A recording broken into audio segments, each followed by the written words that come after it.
Hello everyone, Stuart Smith here from J Talk Extra Time. No John Steele, he's on J2 midweek duty this week. He's got a J2 recap and review podcast that will be dropping pretty soon.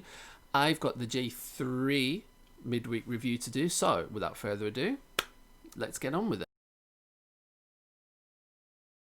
We're going to start from the early games.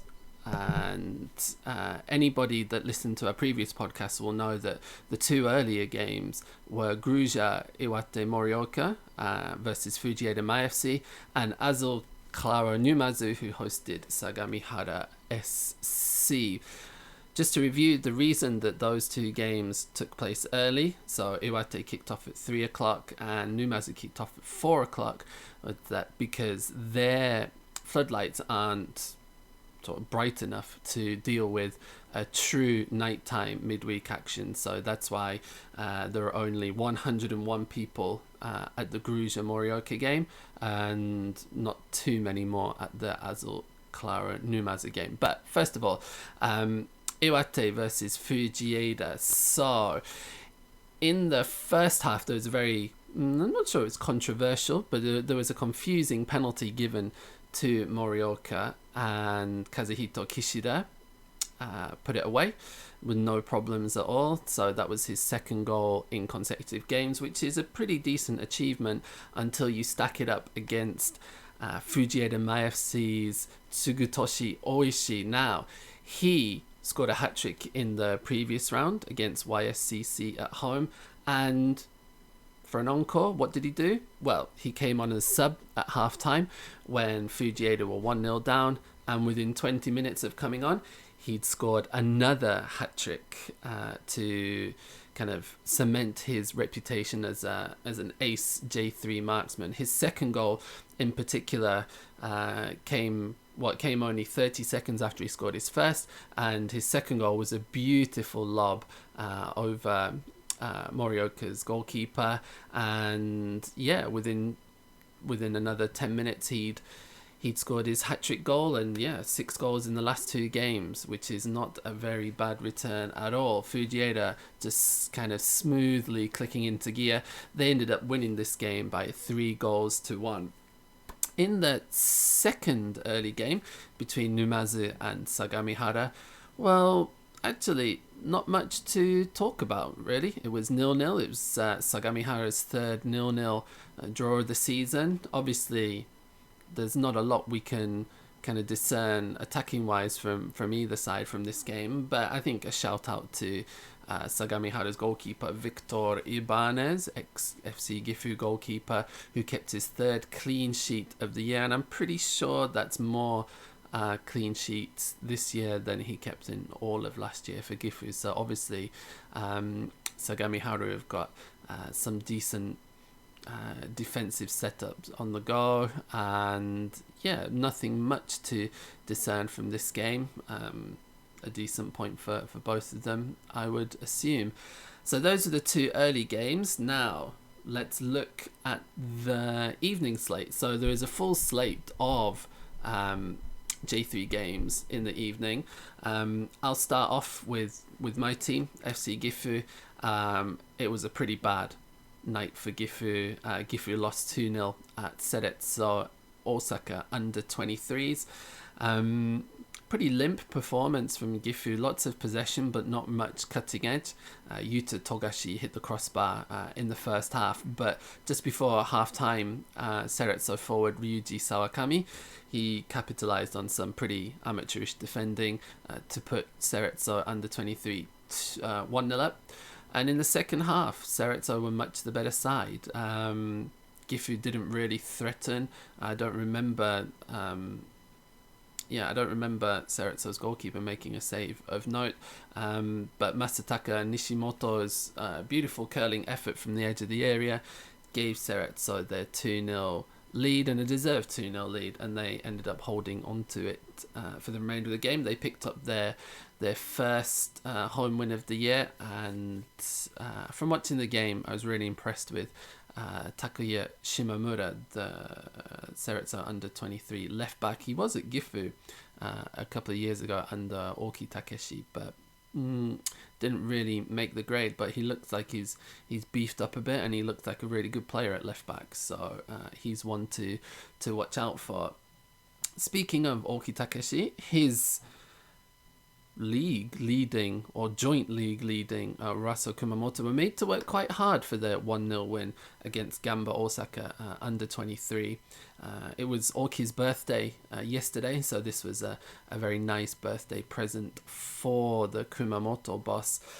Kumamoto started quite well. I think Tomotaka Okamoto hit the crossbar with a kind of flying volley, and excuse me, he was very unlucky not to be given a penalty later on, because it looked to me like he was clearly pulled back in the box. But yeah, another J3 penalty confusion to add to the list. After half-time, Gamba came into the game a bit more. Mizuki Ichimaru was really, really good in the middle of Gamba's midfield, and with Sol Toyama playing up front, his movement is really, really good. He actually came closest to breaking the deadlock. Toyama received a pass he took it on his left foot, made a little bit of space for himself, but Russell keeper Uchiyama made himself big and made a crucial save, because it turned out that not too long after that, Shun Ito, sounds like a Brazilian player, Shun Ito scored the winner, or what turned out to be the winner for Rasa, but it needed a really excellent contribution from Kaito Taniguchi, Rasa's.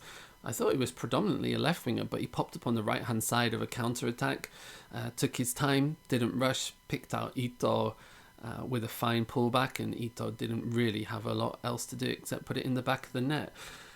It stayed 1-0 until the end, but I was impressed with Gamba. In fact, I was impressed with both the under-23 sides this midweek. I don't know if it's a midweek thing, because they were both pretty abject the previous Sunday, so maybe they like playing in midweeks, who knows.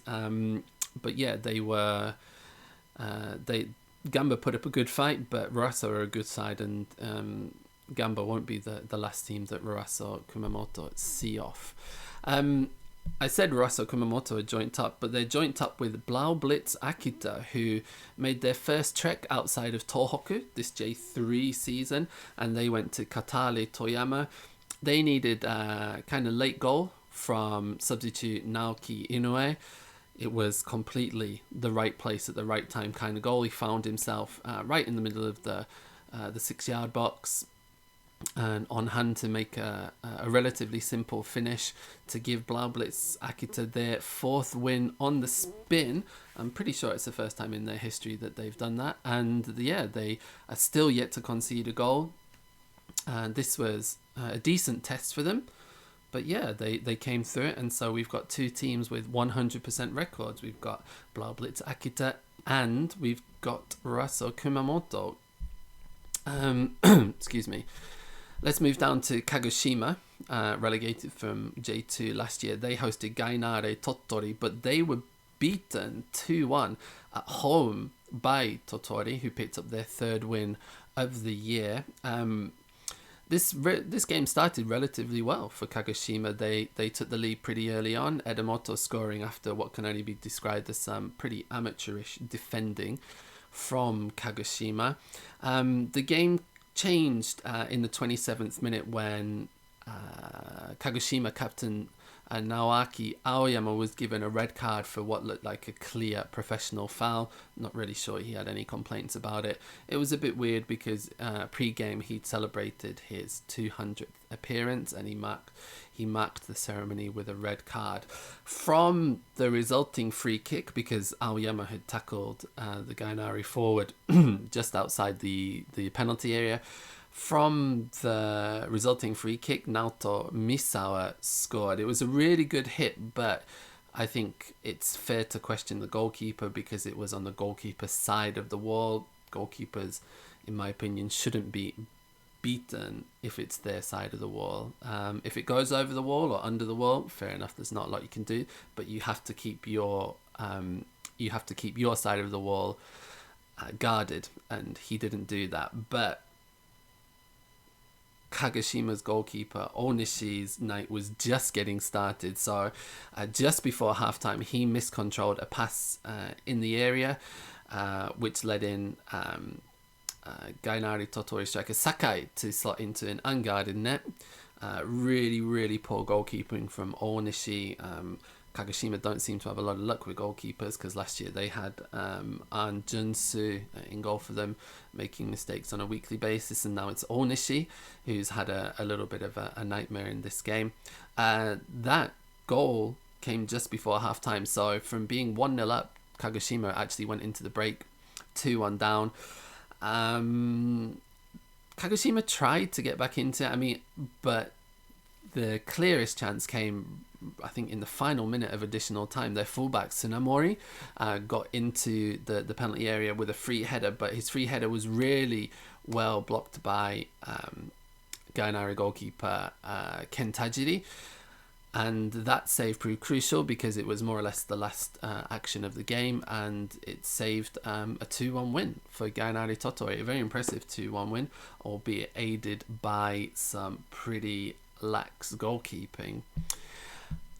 On to Nagano. Nagano Parcero beat Fukushima United 2-1. This was a game that kind of was a slow burner, but got a bit heated towards the end of the game.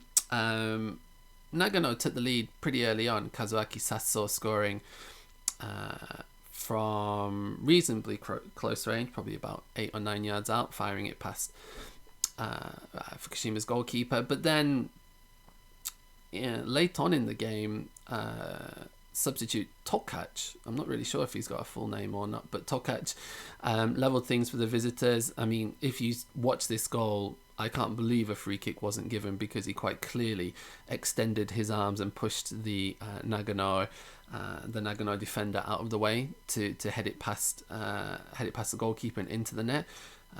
He really enjoyed that goal. He went to celebrate on his own, which was pretty interesting.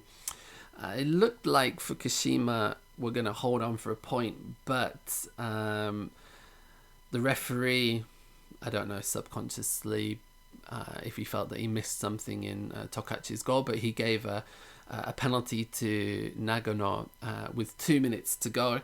Naoki Sanda, who came in from Van Rauri Hachinohe in the winter, kept his cool, put it past Fukushima's goalkeeper to give Nagano a decent win, a home win. That penalty came in the 88th minute, but after that there was still time for Fukushima United's Hiromu Kamata to pick up a second yellow card for diving to try and win a penalty in injury time. The referee was wise to it, and so he wasn't successful, and he picked up his second yellow card, and pretty miserable night for him and Fukushima United. They went down 2-1 at Nagano. Moving to Yokohama, another defeat for YSCC. This time at home, they didn't concede 4 or 5, but they lost it after being in front. I think it's probably prudent of us to mention the weather. The weather in Yokohama was pretty diabolical. It made conditions really difficult for teams to play. But having said that, YSCC went in front after 22 minutes. Yuta Sato scoring from just outside the area. Really good finish, actually, considering the conditions. Curled it into the far corner, away from the outstretched hands of the Hachinohe's goalkeeper. But 2 goals in the second half. The first from Keita Takami. He's really kind of cool finish from the angle in off the post, brought Hachinohe level, and Ryoichi Kawazu's late header 10 minutes from time gave Hachinohe the win after they lost at home against Blaublitz Akita at the weekend. 3 straight defeats for Yuki Stauf's side. They need to arrest their slide pretty sharpish, one would say. And final game on the slate, I think it's the final game anyway. Kagawa derby between Kamatamari Sanaki and Imabari FC. So this game was very important for Imabari because it was their first J-League win, and it was a very comfortable win as well for the J-League new boys. Kamatamari Sanaki kept the same side that drew in Gifu last week. Imabari freshened it up a little bit, but yeah, after 10 minutes they hit the league. Shungo Tamashiro's beautiful kind of curled effort past Kenta Shimizu gave Imabari the lead. Sanaki really should have leveled just after half time, but defender Kazuki Iwamoto's header somehow went over. He met a perfect corner from Kazumasa Takagi, but yeah, he couldn't get his header on target, and from the resulting goal kick, Imabari went straight up the other end, and Takumi Katai scored. Shot just kind of dribbled into the near post. I'm not sure Shimizu would be very happy with his goalkeeping on that one, but that put Imabari 2-0 up, and the icing on the cake came via Kazuki Okayama's 78th minute finish. Very impressive, very comfortable first J-League win for Imabari FC, and by the looks of things, they are taking very nicely to the J-League. They've had a pretty tough start. They've played Gifu, Kumamoto, Kagoshima, and now the local derby against Kamatamari Sanaki. They've taken 5 points from their first 4 games, and their only defeat came against Araso Kumamoto, who, as we've seen earlier, 100% at the moment. So if I were Imabari, I'd be very, very happy with our start. I'm not Imabari, but if I was an Imabari fan, I'd be very happy with the start that Imabari have made this year. And yeah, so that's the midweek wrap up. Just a minute, and hopefully after I click my fingers, there'll be a live league table. So let's have a look at that. Yeah, well, you can see on the live league table that in J3, like I said earlier, we have 2 teams with 100% records. They are Blau Blitz Akita and Roasso Kumamoto. Blau Blitz are top courtesy of their goal difference. Their defense is impenetrable right now. They've played 4 games, and Yudai Tanaka, the goalkeeper, has conceded no goals. They've scored 9, and they're looking pretty impressive right now. Roasso have scored 10 and conceded 5. I think it's probably good to get used to this kind of thing, because Takeshi Oki, his style is attacking and passing. I think they'll score plenty of goals this year, but they're pretty suspect at the back as well.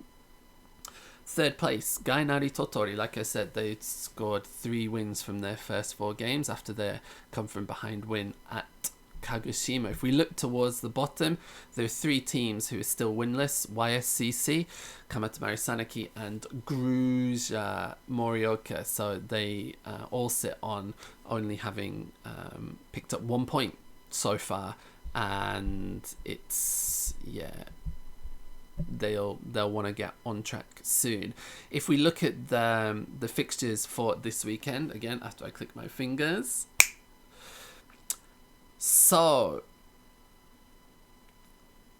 some decent games on the slate actually. I think we should look at the leaders first. Like Blau Blitz Akita are hosting Nagano Parcero. That's on Sunday, a 6:00 kickoff. At the same time, FC Gifu hosting Raso Kumamoto. That'll be Takeshi Oki coming back to his old club. That should be an entertaining game. Gainare Totori are hosting Kamatamari Sanaki. Sagami Hara will look to actually score some goals this time as they take on Vanrari Hachinohe, and Imabari will look to keep their impressive start to J3 life going when they host Ceretzo Osaka under 23s. That game kicks off at 4:00 on Sunday as well. Hope you enjoyed this very brief J3 roundup. It's kind of difficult to do detailed podcasts and detailed analysis for every midweek game. Obviously, John and I have got real life jobs that we need to we need to look after and we need to do. But hopefully, this video and John's podcast will satisfy or quench the thirst for J2 and J3 knowledge and analysis this midweek. Hopefully, we'll kind of continue to do this in the future as well. But until next week, please enjoy your football this weekend, and I'll speak to you next time. Goodbye for now.